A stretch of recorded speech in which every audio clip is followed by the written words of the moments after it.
Hello there. Good evening, America, and good morning, England. Sorry for the slight delay. Technical hitch our end. Welcome to Annex Radio Podcast, my new podcast. I'm Brigitte Barclay, and this is my new show called The Naked Truth. Tonight, we're going to be speaking with another one of my close friends that I've known for, well, I think longer than Nick Pope, actually, about 27 years. Spoke to him in 96. It is a Mr. Preston Dennet. Preston is well authored, 31 books as of yet, soon to be doing some more books. Sky, History Channel, all of the TV documentaries. What I want to speak about tonight is, besides all of his remarkable books, it's his remarkable YouTube series. So if you haven't, or if I haven't forwarded it to you, then this is the time to be in the know. It has absolutely everything you need to know on any subject to do with ufology. So without further ado, we'll go into that later. Without further ado, I want to welcome Preston Dennet to the show, to my show. Hi, Preston. Hello, you. Hi, Brigitte. I know, right? Look at us. Right. So what I didn't say in the intro is how we met. We met because you used to live in Topanga Canyon. I used to live in Topanga Canyon, and I'd had a big UFO encounter in Brentwood, Los Angeles, that people are starting to learn about. But I used to, and I say it wholeheartedly, Preston, I'm sorry, I didn't take one. I probably took a few of your posters down, and Race is going to show a poster in a minute of similar to the poster that we had that I took down. They were all on telephone poles, and it said, "Have you seen a UFO?" No, not that one. That's Preston. There you go. It was similar to that. That was Messenger. Yeah. That was our local Topanga newspaper. But after I'd had my UFO encounter in LA, and I saw that, oh my God, I got to get in touch with this guy. I didn't have the guts to get in touch with you. So not at that point in 93, but it was about 97, I think, that I did when I came back to England. So talk me about your life at the very beginning, because I know that you worked for Mufon and at the time, and just tell me what you were doing in Topanga. Had you had an encounter at that stage? No. I grew up in Topanga mostly. I'm originally from Illinois, but we moved, all 6 kids of us and my 2 parents, to California. Spent 3 months in an RV traveling across the United States, and ended up in California and spent a little bit of time in the valley. It was too hot. Yeah. So we ended up moving into Topanga Canyon. Yeah. And I was, 8 years old. Wow. So what an amazing time to be brought up in Topanga, right? Oh my gosh. I didn't know that. Best place to grow up. Oh yeah, because it's National State Park. So let people know it's sort of, you can get from the valley, and it would go to the beach. I mean, you can describe it a bit further to us, to Topanga, to people that don't know what Topanga Canyon is all about. Yeah, I mean, it's surrounded by city, but it's surprisingly rural or wilderness. People actually will get lost in for days. I don't know how. Or hitchhike. But they do. Yeah, I know, right? Yeah, I mean, it had coyotes and deer and raccoons and wildcats and lots of wild animals. So it was a really cool place to grow up, tromping through the creeks and climbing in the sandstone caves. Oh, wow. But I had no idea, zero, that there was UFOs flying around. Yeah. And I never saw anything, which is kind of surprising considering it's a pretty active area. Or do you not just remember anything at that age? Well, you might actually be right, because I did have what I think might actually be a missing time incident around age 10, 11. Because, with 6 kids in the family, you don't skip lunch. Somehow, no, right. I did not get to lunch. And I figured it out. I'm like, how did you guys eat lunch without me? I was in the house. What happened? I'm like, you were in the house. I'm like, well, yes, I was. But okay, well, we'll have to talk about that in a minute then. Okay, so then obviously later on that you moved back to Topanga, or you were in there from that age growing up? Yeah, I grew up there until around age 25 is when I moved out. Okay. I'm the only kid who moved out and never came back, by the way. Really? Just to throw that out there. But yeah, it was 1986. I'm 21 years old, and we're sitting watching the news, those who are at the house. Yeah. And I think it was Dan Rather or Tom Brokaw, one of the news guys, came on TV and started talking about this pilot who'd seen a UFO over Alaska. Okay. And now I know the case super well. Kenju Torochi. Oh, easy for you to say. November 17, I'll never forget it. Wow. Okay. But the news report was very joking. It was not serious, very tongue-in-cheek. They just kind of joked about this pilot who thought he saw a UFO. I thought, well, that poor man is obviously deluded because UFOs aren't real. The stars are too far away. I would have known about it now if Earth was being invaded by aliens. Yeah. That's what I was thinking. And boy, was I wrong, because a couple of years earlier, my brother Mark, my older brother, did come running into the house. I was probably, I don't know, 14 years old, and said he'd seen a UFO. And I just said, shut up. They're not real. What are you talking about? But after hearing that news report, I asked him about it. For some stupid reason, I asked him. And he gave me this kind of look like, are you really ready to hear? All right. Well, that's the answer we all give everyone now, isn't it? Yeah. But I did. I listened, and he described this amazing encounter with a metallic disc, which he chased his car down, well, you know the area, Reseda Boulevard. Yeah. So I'm like, wow. Yeah. So, basically, was that in daylight, or was it in the evening? Nope, that was at night. He had his two friends with him, Phil and Greg, who I ended up calling because he's like, if you don't believe me, talk to them. You know them. Oh, great. So that was the first case I found out. Turned out there was a lot of people I knew. Yeah. So hence the book, your books, so 31 in total of your books that you've written so far. The diversity of your books is amazing. I mean, that's just, and there you go at the top, you've got UFOs over Topanga Canyon. I took that one out today out of my bookshelf, and I looked in it. I got that one given to me, sent over from a lady called Elsie in Topanga Canyon, because I was back here in England in 1999. She sent that to me. Wow. Yeah. So, because obviously I'd had an encounter also in Topanga Canyon. So the diversity again, but we'll talk about that in a minute, of your YouTube channels, hence all of your books, they are so diverse. So you could have,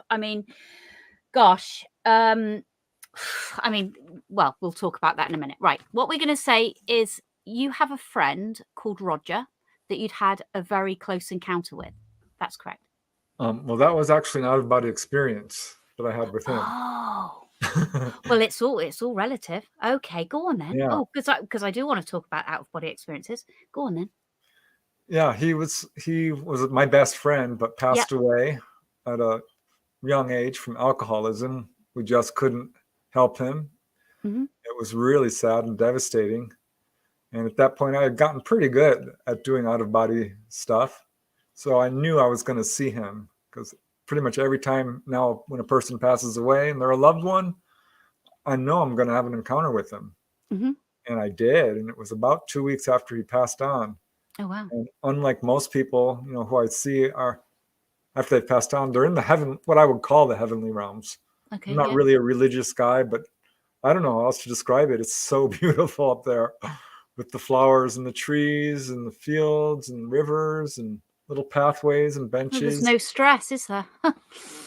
You will love it. Trust me. Okay. I mean, it's absolutely a wonderful place to hang out.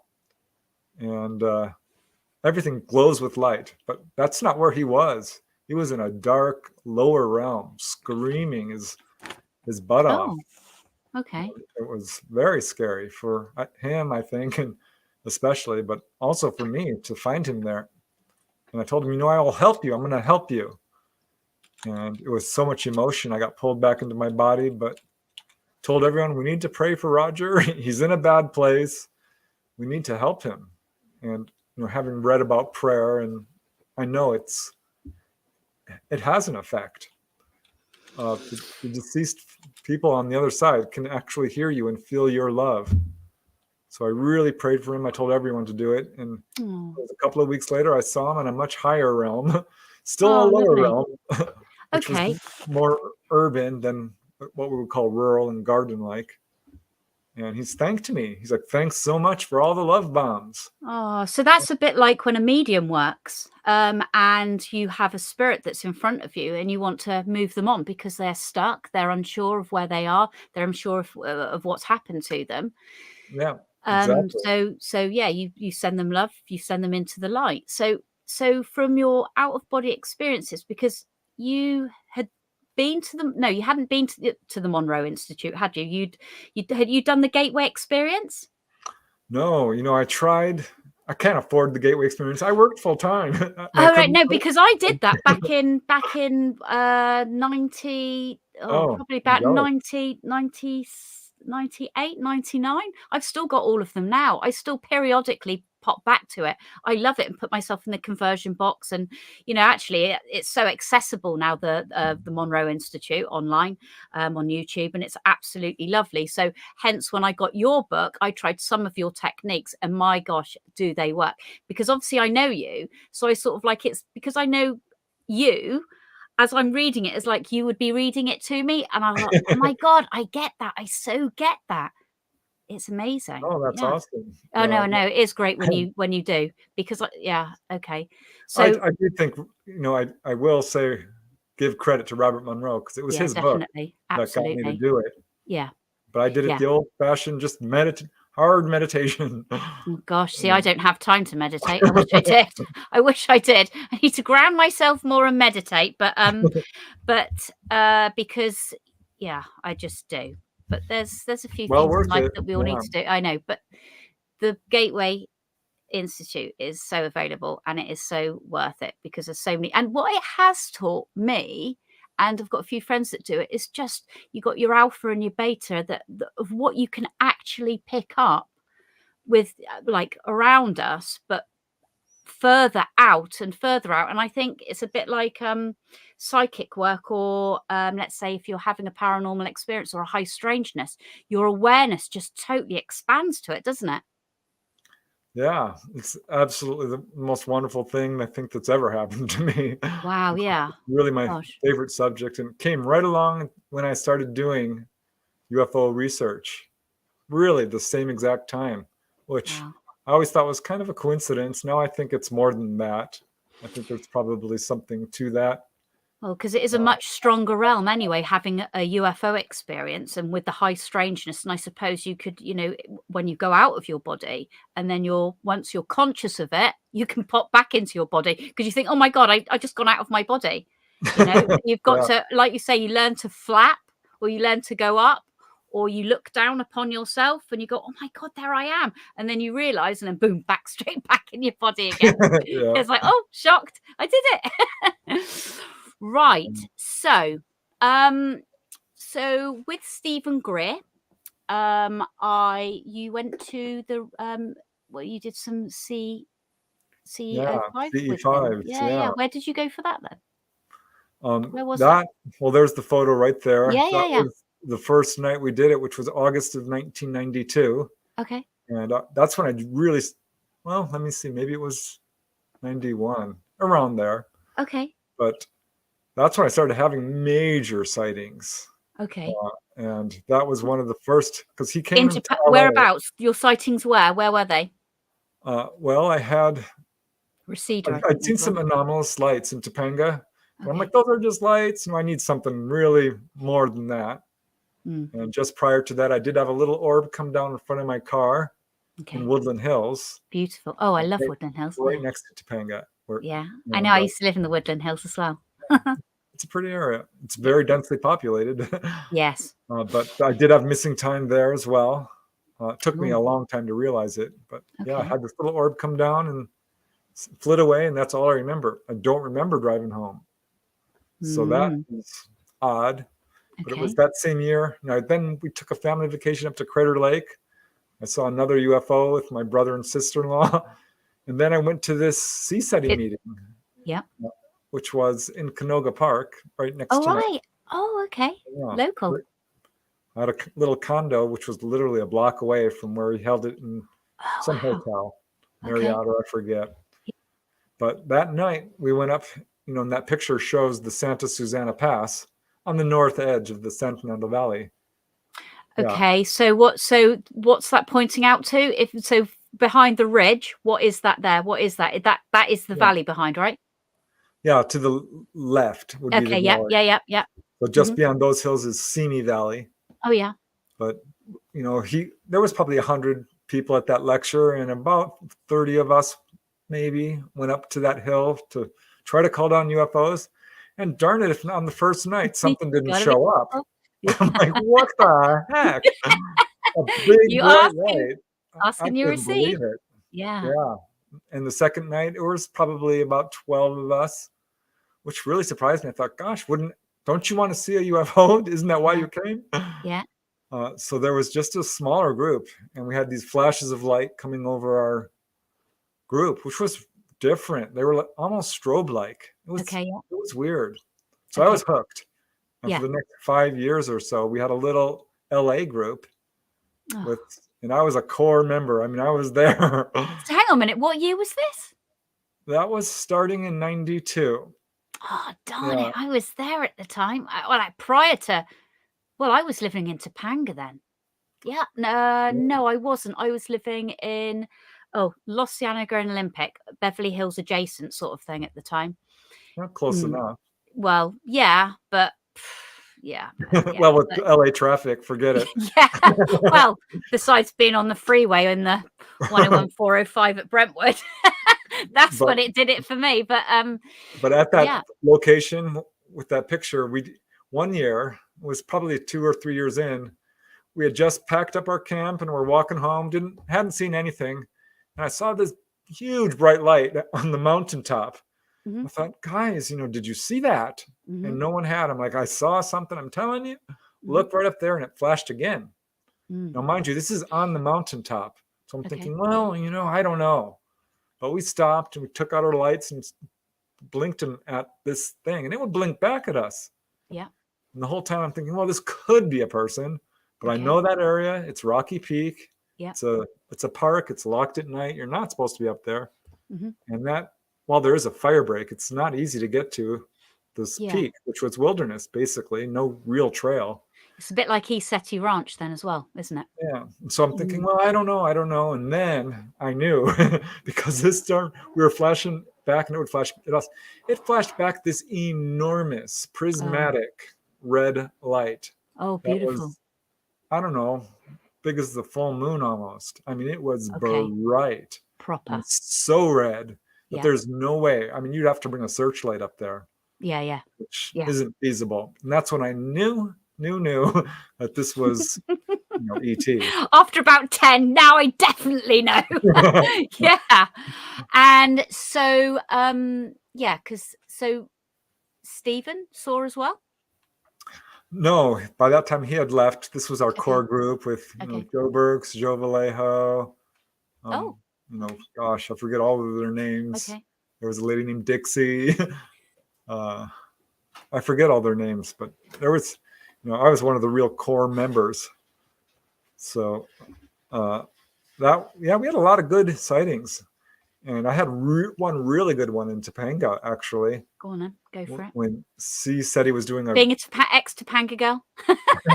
Yeah, they were doing a nationwide thing. All the CSETI groups were doing it across the nation. All right. And they're like, Preston, it's time for you to lead the meditation. And I'm like, no, I don't like to lead the meditation, but fine. I had been avoiding it.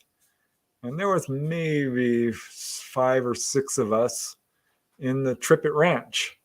So, you go up Entrada into the Trippett Ranch. Is that up on the right going up by the fire station that way? Let me see. Where is the fire station? It's close to the Yeah. It's just one of the roads, Entrada, right up on the hillside into the state park. Yeah. And I was sitting there, I had led the meditation, and we were all sitting there with our eyes closed, and I kept getting this message, look up. And I'm like, I'm not looking up. My eyes are closed. It's the middle of the meditation. And finally, I just couldn't resist it anymore. I'm like, something is telling me to look up. I'm gonna look up. And I did, and instantly, I mean, literally, the second I looked up, this pinprick of light straight at the zenith, straight up, appeared, and it's a tiny little dot, but it started to expand. And the only way I can describe it is if you were standing under a glass table and someone was pouring milk on it, and it just filled up. Oh, wow. I mean, it filled up a third of the sky, Brigitte. I mean, and then it winked out. And so I think something was coming in or going out, because there's that one was never heard that description before, but wow. No shooting star. I'm telling you, this was not anything normal. See, I would say personally, and I'm sure lots of other experiences say, every encounter that you've had is different, isn't it? Oh yeah. And it's different for a reason. And I know, there's no rhyme and reason, except for you've got to learn from that experience, right? Every single one is totally different. And you just think, like you're saying, it's like you're pouring milk. It's like, can you imagine looking up at that? It's like, okay, that's enough to deal with. And then you'll have another encounter, and then that's different again. And you just think, oh my God. Yeah, that one was a little stressful. I've got goosebumps now you said that. What was weird about it is, it happened so fast, and I should have cried out, "Hey, look!" But I was so stunned. It kept talking to you, communicating to you. It was for me. That was the feeling I got. And then, and I stopped and I looked at everyone. Their eyes are still closed. I'm like, well, this is not going to go over well. No. I'm like, try to explain that. No, I just saw something. I know, and I know, because I'm not going to lie. No. But what's so cool, Brigitte, is I did have flyers up all over the canyon at that time. Well, you had a few less. Or you had to keep putting them up. I think you said to me that you had to keep putting them up outside. Like, who is taking my flyers? I don't know how many I had, but and I lost it along the way. I'm trying to dig one out. I know. Don't worry. It is what it is. So, but wait, one more thing. Of course, please. Because someone took that flyer, another person, and called me up and says, I was driving through the Topanga Canyon on this night at this time. I'm like, wait, what night? What time? Yeah. It was the same night. And it was a mile. 1 mile away. And they saw this amazing metallic craft. Okay. Raina Massey and Bruce Merrifield saw this kind of boomerang-ish shaped craft, which stopped right over the. Yeah, it was very much like that. Okay. That's actually my sighting. Yeah. But that was a different sighting. Well, they saw it in a minute. And it was right past the straightaway going into the canyon, where the shaved hill is. I don't know if you know where that is, but it's right. The View Ridge, right past View Ridge, right at the top. Yeah. South. Yeah. And it stopped and turned on its side and flashed all these lights at them. Oh, wow. So I think that was further confirmation, because they showed themselves on purpose. Yes, of course. Oh, yeah. Oh, yeah. At the most silliest time, when you least expect it. Or I listened to one of your YouTube videos the other day, and you were it's with Mike Cleland in it, and you were saying that you wanted some confirmation that you saw a bright flash of light, and you went, no, that's not enough. Come on, something else. and then something swooped over you, a big bird, an owl. Well, about I don't know. I want to say probably in the summer when it was really warm. I was sitting out late at night by myself in the out in the front by the bees. Bees are all asleep. My beehives are all asleep, and looking at the stars, amazing. Saw some shooting stars, and I thought, you know what? No. Come on, I want to see something. And I saw something, and I can't confirm what it was. It was just a flash of light, and I thought, it could be anything. And then, you know what? Just give me a little bit more. And then, honestly, I put like from right in front of me as I'm sitting down on the bench, something swooped so low, with no flapping, and just flew past me and went up, and I went, oh, okay then, I'm going in. I thought, that's enough. That's enough. I don't need anything else. And that's exactly what happened to me. Exactly. And I saw it coming, and I thought, what is that? Yeah, it made no noise. It made no noise. Heavy. It went just swoop past. But I got a little. Or I've got a screech owl. Periodically, he'll be outside the house. He's not every night. He's whenever, and so I'm wondering if it's him, or her. I don't know. Right. So that's another subject in itself with owls. Mike's said that he'd love to come on as well. So obviously, I can't wait for that as well. So, right. I would like also because. Obviously, because of Topanga and our connection with the Topanga and Los Angeles, the Valley. And I didn't know that you lived in the Woodland Hills. Yeah. Good gosh. Okay. That's great because I didn't know that at the time. Catalina Island, we're talking about all of the underwater flying objects. Well, not so immersible objects. I watched one of your most amazing YouTube videos again, and I'm going to have to read out some of the titles for that. Right. Okay. So you've got underwater UFOs and USO bases. You've got over 100, right? YouTube episodes. So for anybody that doesn't know, please go to Preston's YouTube because the diversity, like I said, one place to go. Do you want to hear about UFOs over graveyards? Yes. So then you've got a whole hour of it and you went, oh my gosh. Do you want to hear about UFOs over prisons? Yeah. There you go. You got another hour of it. Oh my gosh. So you can. There's one over Preston Prison in England, by the way. No relation to me. no, but there was some English ones in there. Yes, I have to say. But I'm just going to read out some of the titles because some of the titles are really quite crazy. So obviously you're out of body. You've got lots of humanoids. I was inside a UFO. Do you know what? For the life of me now, Fast and Furious because I'm a total petrol head. I loved all that. You've got one about drive-ins, American drive-ins. That's amazing. Yeah, obviously. That. Oh gosh, that was a great one. Yes, I think you had something happen to you, didn't you? With drive-in? No, I wish. I used to go to drive-ins all the time. I never went to one when I was there. There were 6 kids and they don't want to pay for all of us. So in the trunk. Get in the trunk. Like, did you? Did they?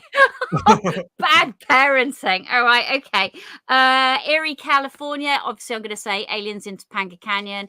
That 50 UFO photographs from California were absolutely amazing. Some of the stills from that were phenomenal, I have to say. So, because let's talk, Kim Carlsberg had her famous encounter just off Malibu PCH.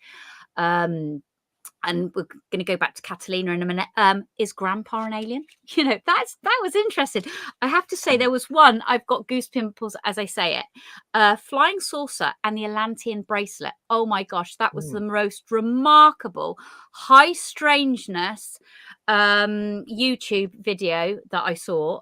And with it, it's you've got lots of clips, you've got lots of drawings. Sometimes you can have 10 subjects, some you can have 3 subjects in it. It's absolutely phenomenal. Gosh, the smell of UFOs, healing cases, because everyone thinks it's bad. No, because you know what? If they do abduct, they can come back and they can heal you. And there's so many amazing cases of that. 300. Yeah. Oh, see, you know everything. You are you're like Nick Pope, an encyclopedia up there of everything. And extraterrestrial miners. That was really, really interesting. Yeah. But I like the quirky ones, like over the graveyards and things like that. But over 100. Please go to Preston's YouTube channel, and the links. The graveyard one freaked me out. I'm like, who knew that was a thing? Well, the thing is, my brother had a UFO. I've got 2 brothers. They both had UFO encounters, but one of them had a UFO encounter in a graveyard in Lympston, where I had my Chinese girl in the gazebo when I had my encounter in Lympston. So yeah, saw that title. I'm going to that. So yeah, and the humanoids as well. Obviously, I will find something that I feel that fits me, so I want to see what it is, and then it just diverses off and you just think, wow. So anybody that doesn't know Preston's channel, I can't pump it even more because it's just amazing. So go back to your books. You have as many books, if not so much more than I have. How do you read every day to get all of that knowledge and think, right, that's going to fit into that category, that's going to fit into that category? How does it work? Because obviously, yeah, tell me, please. Well, with 31 books, you have a lot to draw from. Gosh. You know, constantly interviewing people. And let's face it, there's a lot of recorded encounters out there. Yeah. And what I love doing is finding a specific topic and digging out patterns and research. Because, you know, I did investigate a case personally about a UFO over a drive-in. Yeah. And then I ran into another, and then I ran into another, and I thought, you know what? There's probably more out there. Yeah. And so you dig into some of the databases, and, you know, there were none in terms of drive-ins in any books. I found one, and you know, I've got, you know, almost as many books as you have. I think you might be beating me, Brigitte. I don't know. I got another 57 the other day. I told you, but if there was any copies that you don't have, then, you know, like I said, you know, I'm happily to. But what I do love about doing research is I have a huge collection of newspaper articles. Me too. We haven't even talked about that. That's where you can get some stuff that a lot of people haven't heard about. Yeah. And then you can, you know, with the internet these days, it makes investigating quite a bit easier. Yeah. And also Reddit's really good as well. Lots of people put a lot of information up on Reddit, which is, quite extraordinary. You know, people ask you, where on earth did you get that from? And, you know, all the MUFON journals, you know, when I joined MUFON, I became a field investigator. I'm like, you know what? Sign me up for your journal. And not only that, send me every journal you've ever published. So I got all the back issues to, I think it was 1967. Don't you know who I am? I need them all. Oh, wow. Oh, fantastic. I was and am obsessed. Are you still working for Mufon? I am a field investigator. I don't actively investigate for them. I still speak for their chapters and occasionally for their main group. But no, I work mostly independently. I support MUFON. Yes. I know it, like every group, has its controversies and issues. Yeah. But I love the people in MUFON. Yeah. But the problem is, let's face it, we're dealing with an active cover-up. Oh, which is very well funded with a lot of time, money, and energy. And as far as I can tell, every single UFO group at some point gets infiltrated by folks that don't have our best interests in mind. Yeah. So it's a real honest to God problem. I'm going to ask you something that I asked Nick Pope last week. Where do you see experiences in all of this in the way of government, you know, because all they're interested in right now is pilot reports, and, you know, don't get me wrong, you know, they've got some remarkable footage, and being a pilot, I suppose, you know, you know your distances, you know, your speeds, you know, all of that, because you've got all the dials and everything in front of you. You know, there's us saying, well, it was about 45 foot and blah blah, and, you know, wingspan, no fuelage. But where do you see us as experiences in all of this, you know, being able to be listened to? Oh, that was that says it all. I feel honestly that the experiencer phenomena is the core, the heart. Absolutely. This is where we're going to. They need to be speaking to us, don't they? Yeah, and they're not, which is why it's laughable. It's disingenuous. It's not disclosure. They are talking about simple sightings and ignoring the landing cases. Anyone who's ever had contact, they don't want to hear from the communication, like you say, that you have prior to your experience. There's a knowing, you know, the pilots don't get that. The pilots then just see something at, you know, God knows how many, you know, miles away, or they pick it up on radar. Hang on a minute. There's yourself, like you're saying that you had missing time when you were younger. And we're talking about collectively everybody that has been an experiencer, you know, that there is a pattern. There is a total pattern, whether it be in the family, whether it be, you know, and the high strangeness, and every single, like we say, encounter that you have is different for a reason. It's like, I mean, God, I mean, it's phenomenal why they're just not like, they're not even, opening the doors to any of us. Yeah, it's a very bad decision, in my opinion, on how they're handling this.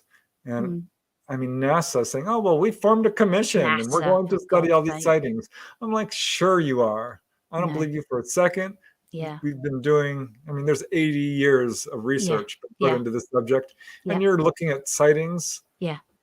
Don't be, you don't fool me for a darn second. Yeah, you're pointing the telescope in the wrong direction, because it's about them communicating with us, not they know it.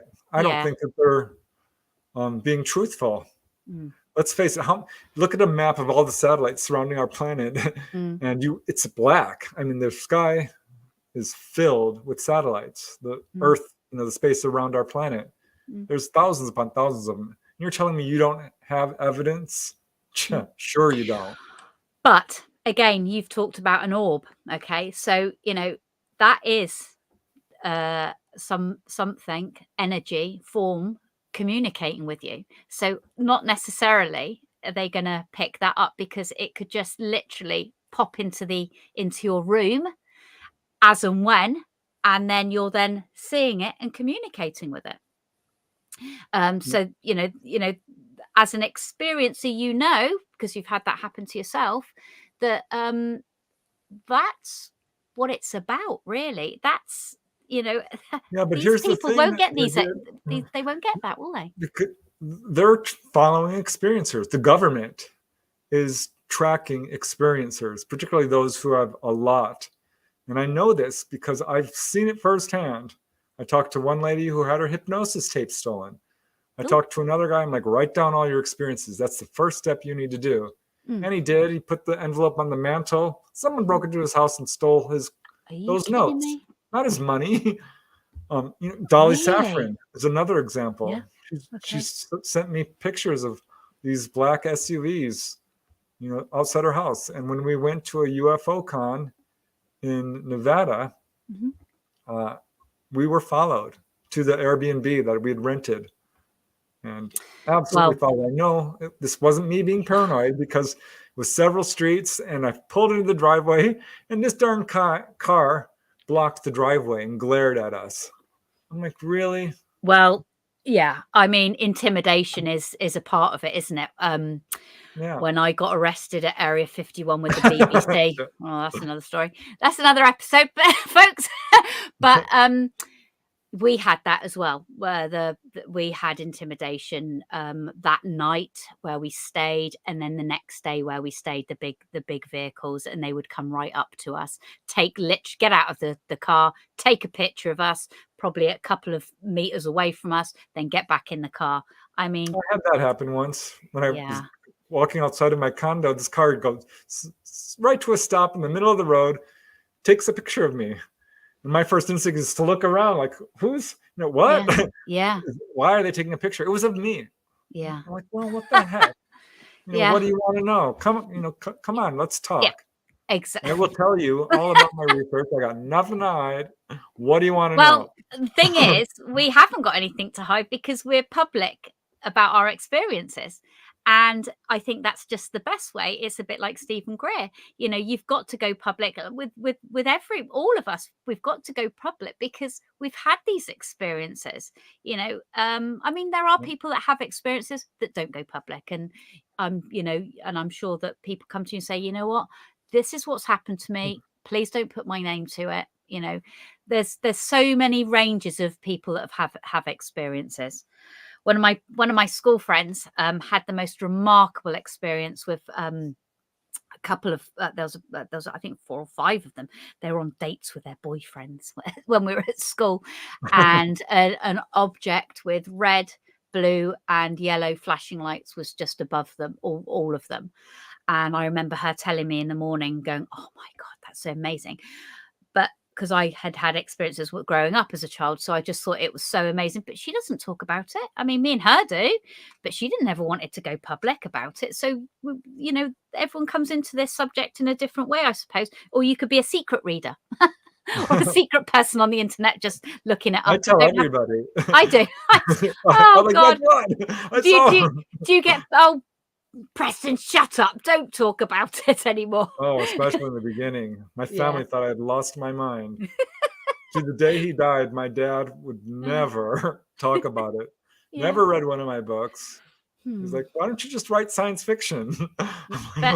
But he'd be so proud of you now. Both of your parents would be so proud of you now. And that's the way that I see it. I mean, my mum used to roll her eyes. She didn't understand, because that was the first place that I went back to when I came back from the States. But you know what? I know them upstairs, and they give me signs all of the time, literally. And they just know that, you know what? Yeah, you were right. Just do what you're doing, you know. So, and that's the best that we can all do. So and I think that we do get a bit of guidance from all of them upstairs, and it's all interlinked anyway, as you know. 100%. All of this. You know, I wasn't going to go to that CSETI meeting with Stephen Greer. Oh, right. He was forming LA. It's too expensive. And the newspaper called me up, and the editor's like, I have no idea why I'm doing this, but we want to pay your way if you write an article for the Messenger, the Topanga newspaper. Oh, wow. Was it in there? Was it? Oh, superb. It was absolutely guidance, I think. Yes. Because there's these weird, I mean, I go to the post office and someone would say, what do you think about UFOs? My first instinct is to look to see if I'm wearing my UFO shirt, you know, which I'm not. Why the heck is he asking me about UFOs? He doesn't know me. I don't know him. Oh. I mean, it's the weird coincidences are just off the charts in this field. They are. They really, truly are. And you just can't even make it up. And when you tell people, they go, what? And you just think, yeah, right. Not just and it follows you all over the world, doesn't it? It's not just in one place. It just follows really cool, you. Though. I like it. I know. You know what people say, you know, why you? But you know what? I am so blessed, and I know that you are so blessed by having these experiences, and Dolly and everybody else that have had these. I mean, because it's remarkable. I wouldn't want to be just a boring person that lives next door that just doesn't do anything and watches the same crap all day, you know. So no, I would like to be different. Okay. Well, it's definitely a little bit stressful because you go to a party and people are talking about sports and recipes and gardening, and I want to talk about life after death and ghosts and UFOs. But saying that, it's more popular now. So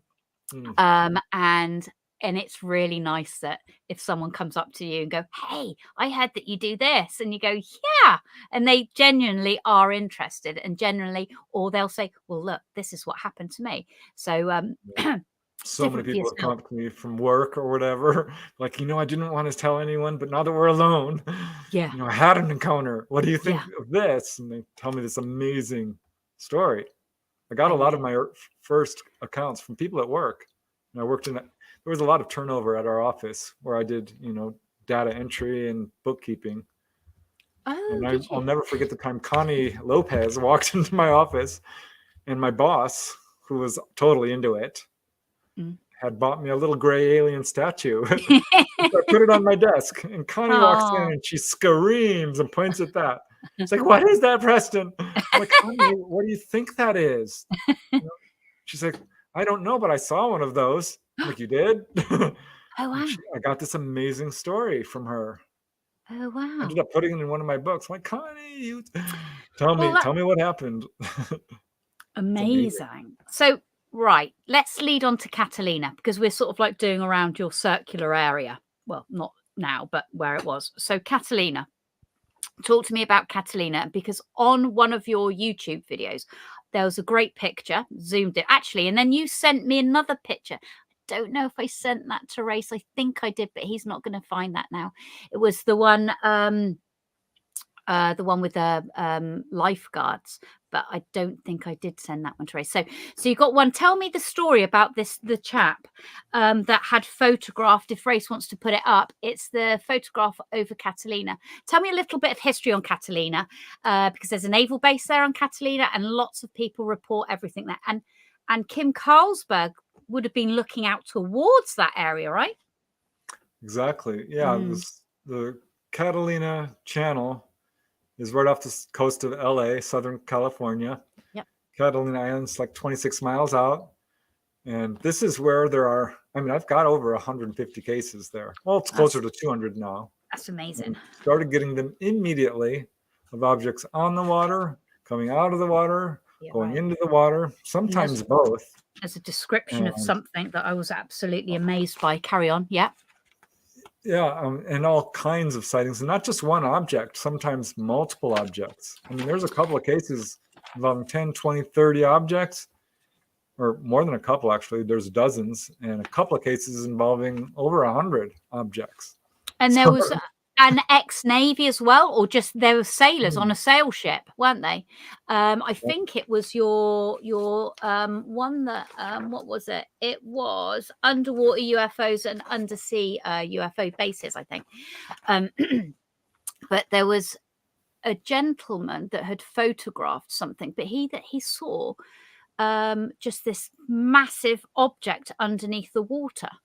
A light underneath the water, and it was following his sailing ship. So because you had a lot of sailing ship descriptions, which was really fascinating. My dad used to have boats. My God, that would be just really interesting. Yeah, they actually target boaters. If you're out there boating, they will come. Oh, look, there's someone we can show off to and come right under your boat. What was the title of that YouTube? It wasn't the alien base, the underwater UFOs. What was the boats aware or something? Wasn't it? Boaters beware. Yeah, please, people, if you're sailors, please, And I don't think they're doing anything nefarious. They're basically just showing off, saying hello. And some people do get really frightened. Yes, because there was a lady that went underneath, went back into the boat. She was so scared of what she saw, witnessed with her husband, and he was Navy, wasn't he? Ex-Navy. Yep. Yeah. I've talked to people who one guy was a submarine navigator. Yeah, I mean, they know they're like pilots, right? They would know from their expertise underneath the water about what on earth is that there. My brother once described me seeing my UFOs like he said, B. It's probably like seeing a BT phone box in the middle of the Atlantic Ocean. And I sort of like looked and thought, well, yeah, it is kind of like that, because you think, what on earth is that doing there? So talk to me about some of the cases, because it's just so fascinating seeing an object, going past you in a boat. One guy, he's boating across to Catalina Island doing a night crossing. Yeah. Overshot the harbor. So he's going along the coast of Catalina Island, and suddenly underneath his boat, it's all lit up. He says it looked like a swimming pool, all lit up. It was much bigger than his boat. So there was a huge object underneath him. That's one of the many boating cases, which I love, because how do you explain that? That's well, exactly. That's what fascinated me. Have you been over and visited Catalina quite a bit yourself? Oh, I sure have. Yeah. It's one place I never went, actually. I'd love to. Oh, you've got to. It's really beautiful. Yeah. Absolutely a wonderful place. The water, everything about it is amazing. It's expensive. It is a tourist trap for sure. Yeah. But I've been there, I don't know, a half dozen times. And that is the place to see UFOs and USOs. Because a lot of... Go on. Yeah. I did a TV show with Josh Gates, Explorers. I forget what the name of the show is. You've done so many, that's why. Or something. But I'm like, and they actually interviewed me. It was the coolest thing. And I'm like, they asked, where should we go? Where would be the best place? I'm like, get on Catalina Island and look towards the mainland. And you will probably, if you hang out there enough, you'll see stuff. And they did. And they caught it on film. Oh. Because the reality TV shows, they go out there and they make this big deal and nothing ever happens. But it did. And they showed this object coming up out of the water. No. Straight up, shooting up. It was unbelievable. I mean, it was a good capture of this actual UFO. And they said 2 other sightings. Do you think the synchronicity is because you had said to them where to go? Because you are an experiencer? Because that's how it works as well, right? Well, I think the ETs know what they're doing. Yes. Here's an opportunity for some publicity. And get this, I did Keeping Up with the Kardashians. I did that show. What? What do you mean? Yes, they called me up. No. Yes, they live in Malibu. Oh, yeah. They heard about all the activity. I'm like, well, you're in the great area. You sold yourself to the devil. They were very nice. They were really nice. Okay. I will say, I don't watch the show, so I can't tell you what goes on. It's just not my cup of tea. But I told him, if you really want to see a UFO, you can. Just stay out late at night, meditate. Yeah. You can call them down. It's called a CE5. Yeah. But be prepared, because they could show up. And it's funny because I can imagine their view from Malibu would be amazing. They did. This orb appeared. And I think it was Chloe and her boyfriend jumped up, looked at it, and said, "Don't take us, take Preston," and ran back inside. No way. I'm like, hey, you guys, I told you something might show up. Oh, wow. Oh, right. Oh, gosh, you're going to have to send me the link to that. Or everybody, Google the link. What episode was it? What episode? Because that's quite funny. It was right before the season ended, so it was like the 5th to last episode.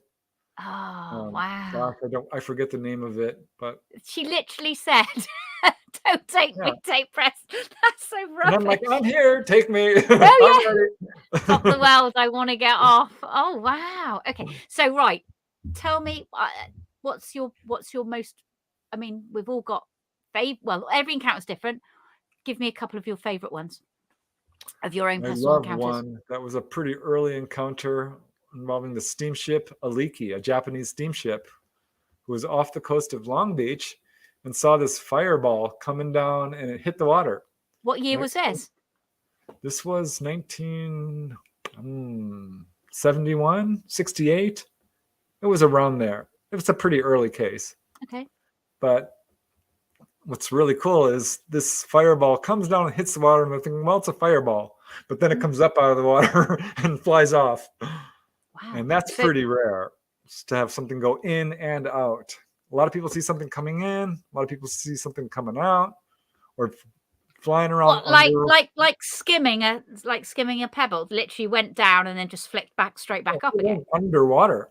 It didn't just go on the surface. It went underwater and came back out and was still this glowing object. So clearly not a fireball. It's an amazing case. And another one I really liked was an incident at Redondo Beach in 1954. All the same area? Well, Redondo Beach is lovely. You can't go a mile on the Pacific Coast Highway where there is not a case. Mm-hmm. Literally every single mile, I can name a case, because that's how active it is. You got Hermosa Beach, haven't you? You got Redondo Beach, Hermosa Beach, then you got Huntington Beach. You got all that strip down there. Yeah, I've spent a bit of time in Hermosa. One of my best friends lives down at Hermosa. It's a great place, but this case at Redondo Beach involved this giant orange object, a disc, which came down in a gliding motion and landed on the surface right off the shore of Redondo Beach, long enough that a whole crowd gathered, including police officers from Hermosa Beach, which neighbors it, Redondo Beach, lifeguards, and a bunch of people watched it sink beneath the waves. They sent out a boat, and right when they got there, they could see it. It disappeared. They sent out Navy divers the next day with Geiger counters. Too late. Should have been there a minute ago. Should have been a minute afterwards. Oh, wow, idiots. Then the Coast Guard releases a statement, like holding up a little, what's called a light buoy. And they said, it's a buoy with a little light on it. Okay. They said, this is what people saw, which is laughable and obviously debunking explanation, because this darn thing came out of the sky. Okay, it wasn't a buoy. Yeah. And it was bigger than the guy's boat. So many people saw it. It floated on the surface and then went down. It wasn't a light buoy. It's ridiculous. But so many cases. There was one right off the Chart House restaurant, right off Topanga Canyon, where the people were watching this object. I don't know which one. Where is that one? Right at the end of Topanga onto PCH. Exactly. Okay, yeah. Right down Topanga Gladstone Way. Gladstone's Way. Excuse me? Gladstones? That way? Isn't it? Gladstones. Okay. Yep. Good God. Okay. That's my memory. They watched this thing dart underwater as fast as these things move in the sky, which is, boom, boom, boom, 1,000, 2,000 miles an hour. They can do that underwater. And they saw this thing darting around underwater. That's okay. Phenomenal.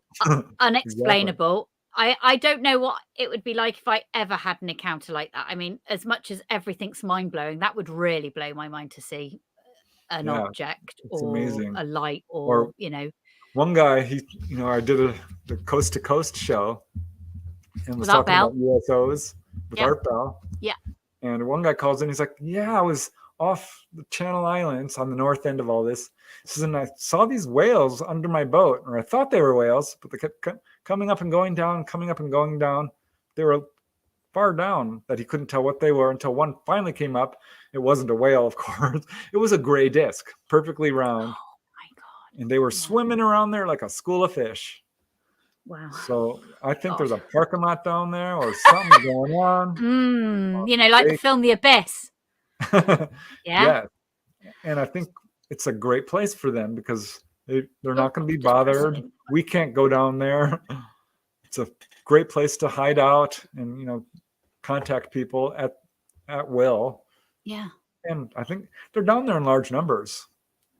Yeah. Well, so there you go. So go back to, pilots' reports, with Congress and everything, it's about those experiences as well that are having those experiences, on their boats, whether they're flying over Catalina, well, anywhere over the Atlantic, the North Sea, anywhere really. If you work on an oil rig, there's oil rig reports, why aren't they researching those or speaking to people? They just want to know about the pilots that are coming out now.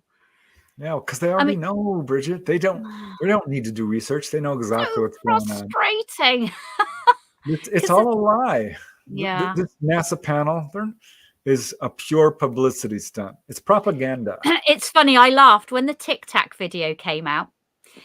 I'll just say this is the last thing because we've got time to wrap. But when the Tic Tac video came out, it actually came out on my birthday, the 16th of December. Oh. And you just thought, you can't make that shit up, really. You just thought, that is just typical when they brought that out. I thought, oh, my God, that was a great thing. Right, Preston, you are going to come on again because I've got absolutely loads more questions that I haven't even asked you because we've gone on and everything. But thank you. I apologize always for stealing your posters in Topanga Canyon. But you know what? Right. I forgive you. It's 27 years late. Well, 30 years later, actually. It's 30 years ago that I stole them. We're still here. We're still in contact. And if anything, what we're doing is we're trying to make a difference. And that's all that matters, right? Exactly. Yep. So I think he's just saying that we got to wrap up. Is there anything you want to promote? All right, promote anything. Can we hear you still, Preston? Yeah, promote yourself quickly. Promote all of your YouTubes. Do everything. Send it out. Yeah, my brand new book, Humanoids in High Strangeness. And that would be really it. Other than thanking you for letting me appear on your show. It's awesome. Enough times, all right. So, without further ado, I would like anybody to go back onto this reel. I would like to thank the Unix Network for hosting The Naked Truth with Brigitte Barclay and Preston Dennet. Next week, I'm not sure who I'm going to have on. I've got a couple of people in the pipeline. They're just waiting in the pipeline. So it will be a Halloween-y sort of theme, but around UFOs as always. So I just want to say a thank you again to Preston. Please go onto his YouTube channel. It has the diversity there is phenomenal. If you cannot be bothered to read a book, and I've got hundreds and hundreds of books, just go on there. It's just the one-stop shop of absolutely everything. So thank you, Race, for helping. And thank you to everybody for tuning in. And back next week at 8 Eastern time, not 7. We have to change the date. So it's 8 o'clock Eastern time. So from me, Brigitte Barclay, here in England, welcome to The Naked Truth. And it's a goodbye and see you next week.